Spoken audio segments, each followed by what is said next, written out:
Kantara chapter 1 নিয়ে। আগের কান্তারা ছবির পর থেকেই দর্শকদের প্রত্যাশা ছিল আকাশ ছোঁয়া, আর সেই প্রত্যাশা যে কতটা সফলে পূর্ণ করেছে তা সিনেমা হলে ঢুকলেই বোঝা যায়। প্রথমেই বলি, আগের কান্তারা ছবিতে আমরা পেয়েছিলাম এক দুর্দান্ত ক্লাইম্যাক্স, যা আজও অনেকের মনে গেঁথে আছে।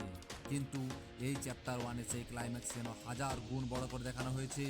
শুধু লড়াই নয়, এখানে রয়েছে ভয়ঙ্কর শিব তাণ্ডব, যা দর্শককে শিহরিত করবে। কাহিনী শুরু হয় কান্তারার জঙ্গলকে ঘিরে।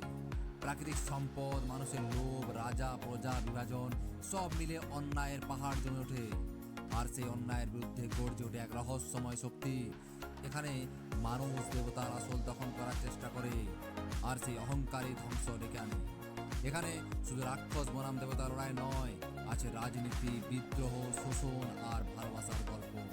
বিশেষ করে নারী চরিত্র রুক্মিণী, তিনি কেবল প্রেমের প্রতীক নন, গল্পের মোড় ঘোরানোর মূল চরিত্র শক্তি। সিনেমাটিক এক্সপিরিয়েন্স কেমন ছিল বলুন? না, ইন্টারভেলের আগে আসে এক অসাধারণ টাইগার সিকোয়েন্স।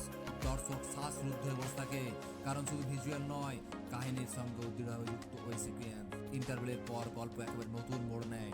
নতুন কি চরিত্র সিনেমাটাকে এক অপ্রত্যাশিত দিকে নিয়ে যায়। আসল ভিলেনকে সেটা একদম শেষ মুহূর্ত পর্যন্ত আন্দাজ করা যায় না। ঋষভ শেট্টি শুধু পরিচালকই নন, অভিনেতা হিসেবে অসাধারণ।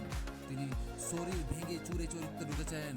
আগুন, মাটি, হাওয়া, জল, এই 4 উপাদানের সঙ্গে তার অভিনয় মিশে গেছে। মনে হবে তিনি সত্যিই এক দেবতা সত্তায় রূপান্তরিত হয়েছেন।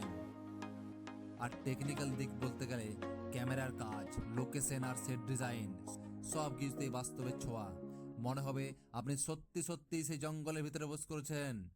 ব্যাকগ্রাউন্ড মিউজিক আর গানগুলো আলাদা করে উল্লেখ করার মতো। কোথাও থ্রিল, কোথাও ভয়, কোথাও আবেগ, সব কিছুই মিউজিকই ফুটে উঠছে।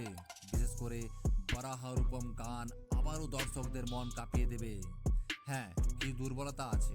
কিছুটা জায়গায় সিনেমাটা একটু দীর্ঘ লেগেছে, কয়েকটা দৃশ্য ছোট করা গেলেও আরও একটু ভালো হতো। তবে শেষের ক্লাইম্যাক্স এত শক্তিশালী যে এই ছোটখাটো খুব চোখেই পড়ে না। চূড়ান্ত অনুভূতি না, সব শেষে বলবো, কান্তারা চ্যাপ্টার 1 কোনো সাধারণ সিনেমা নয়, এটা একটা অভিজ্ঞতা। এটা আপনাকে শুধু বিনোদন দেবে না, বরং ভেতর থেকে নাড়িয়ে দেবে।